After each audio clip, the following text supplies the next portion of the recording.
یہودیوں کو کیا ضرورت تھی کہ وہ قرآن مجید کو پڑھتے؟ ان کی مقدس کتاب انجیل تھی، اسے وہ پڑھتے، بائبل تھی، اس کو وہ پڑھتے۔ ہم نے کبھی آج تک انجیل اٹھا کر نہیں دیکھا، ہم نے کبھی تورات اٹھا کر نہیں دیکھا، ہم نے کبھی زبور اٹھا کر نہیں دیکھا، ہم نے کبھی مہابھارت اور رامائن اٹھا کر نہیں دیکھا، کیونکہ ہم یہ سوچتے ہیں کہ ان کی کتابوں کا ہم کو پڑھنا ضروری نہیں ہے، اور وہ بھی یہی سوچیں گے کہ ہم کو کیا ضرورت پڑی کہ ہم لوگ قرآن مجید پڑھیں۔ اب قرآن مجید پڑھ کر وہ لوگ مطلب بھی جانتے ہیں، معنی بھی جانتے ہیں، تفسیر بھی کرتے ہیں۔ آپ کو معلوم ہوگا کہ آسٹریلیا ایک ملک ہے ساری دنیا کے اندر،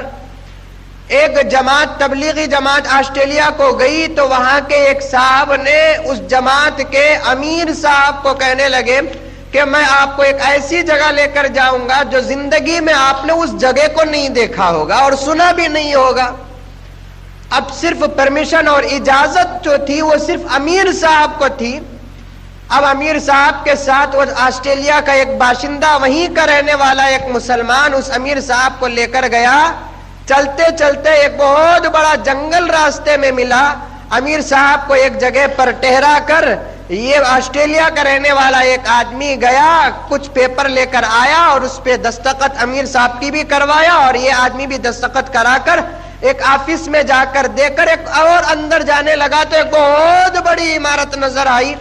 اور عمارت میں کیا تھی کہ بہت سارے لوگ وہاں پر پڑھ رہے تھے۔ اب وہاں پر کیا پڑھ رہے ہیں؟ کوئی قرآن کے پڑھنے کی آواز آ رہی ہے، کوئی تفسیر کے پڑھنے کی آواز آ رہی ہے، کوئی کچھ پڑھنے کی آواز آ رہی ہے۔ اب امیر صاحب نے یہ سوچا کہ شاید یہ مسلمانوں کا مدرسہ ہوگا، مسلمانوں کے مدرسے ہی میں قرآن مجید پڑھایا جاتا ہے،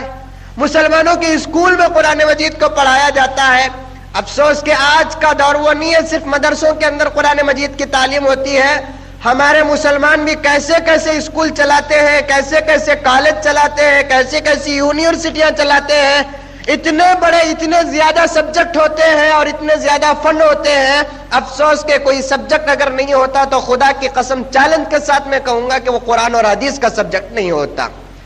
آپ جا کر تحقیق کریں، ریسرچ کر کر دیکھیں اور اپنے آپ سے مشاہدہ کر کر دیکھیں کہ اتنے بڑے بڑے اسکول ہوتے ہیں لیکن وہاں پر ایک سبجیکٹ قرآن مجید کا ہو، زیادہ سے زیادہ یا تو قرآن پڑھانے کی طرف توجہ دی جاتی ہے، یا نہیں تو نورانی قاعدہ پڑھایا جاتا ہے، یا نہیں تو یسرنا قرآن پڑھایا جاتا ہے، اس کے علاوہ کوئی کتاب نہیں پڑھائی جاتی۔ تو اب وہ آسٹریلیا کا باشندہ اس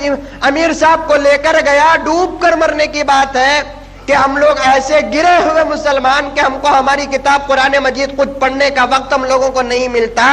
دنیا ہمارے بارے میں، ہمارے قرآن کے بارے میں، ہمارے آقا کے حدیثوں کے بارے میں کتنا ترقی کر کے آگے بڑھی ہے اور کتنا ریسرچ کر رہی ہے، کتنا تحقیق کر رہی ہے، اور قرآن مجید پر انہوں نے جیسے جیسے اپنے دماغ کو لڑایا، اپنے دماغ کو کھپایا، خدا کی قسم وہ لوگ ترقی کرتے گئے، اور قرآن سے ناتا ہمارا جتنا دور ہوا ہم اتنے ہی بزدل اور اتنے ہی گرتے ہوئے چلے گئے ہم لوگ۔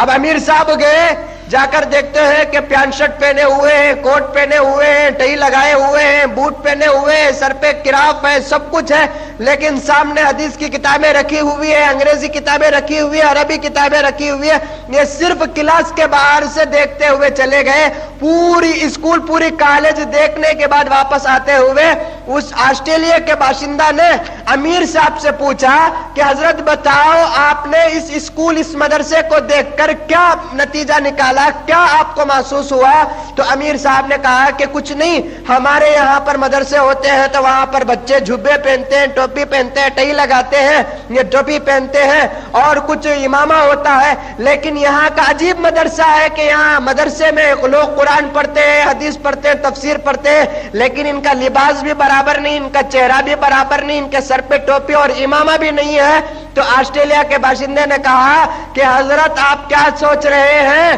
تمہارے یہاں مدرسے میں مسلمان کے بچے پڑھتے ہیں، یہ مدرسہ ایسا ہے جہاں یہودی پڑھتے ہیں، یہ مدرسہ ایسا ہے جہاں یہودی پڑھتے ہیں۔ تو امیر صاحب کہنے لگے کہ میرے پاؤں سے زلزلہ نکلنے لگا کہ مدرسہ جہاں پر قرآن پڑھایا جا رہا ہے، جہاں پر حدیث پڑھائی جا رہی ہے، اور وہاں پر جا کر قرآن مجید کے پڑھنے والے یہودی ہو، نصرانی ہو، تو امیر صاحب کے پیشانی سے پسینہ نکل آیا اور پوچھتے ہیں آسٹریلیا کے باشندے سے کہ کیا تم سچ کہہ رہے ہو؟ آسٹریلیا کا مسلمان باشندہ کہتا ہے کہ خدا کی قسم یہ لوگ یہودی ہیں، یہ قرآن پر عمل کرنے کے لیے نہیں پڑھتے بلکہ قرآن کی تفسیر کو پڑھ کر مسلمانوں کے خلاف آواز اٹھانے کے لیے لوگ پڑھتے ہیں۔ میرے کہنے کا مقصد یہ کہ قرآن مجید ایک ایسی کتاب جس کے بارے میں جتنا کہا جائے، جتنا بولا جائے، جس کے بارے میں جتنی تحقیق کی جائے، ہماری تحقیقیں کم ہوں گی، ہمارا بولنا کم ہوگا، ہمارا کہنا کم ہوگا، ہماری تقریریں کم ہوں گی، ہماری تفسیر کم ہوگی، ہماری تشریح کم ہوگی، لیکن قرآن مجید کے تفاسیر میں کوئی کمی نہیں آئے گی۔ اسی لیے میں کہتا ہوں کہ عمر فاروق رضی اللہ تعالیٰ عنہ کے پاس کچھ یہودی علماء آئے، آ کر کہنے لگے کہ ایک آیت ایسی ہے کہ اگر وہ آیت